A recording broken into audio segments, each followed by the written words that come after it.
Hey guys, in this video we're going to take a look at how you can enable or disable include PDFs in books, reading goals, time spent reading on the iPhone 15 series.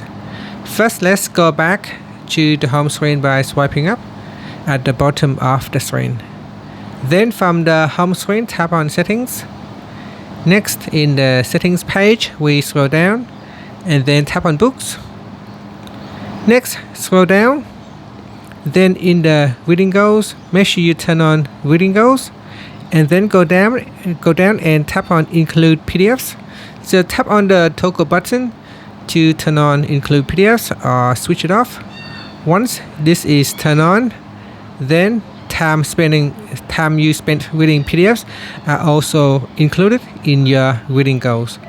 And that's it. After, you can swipe up to go back to the home screen.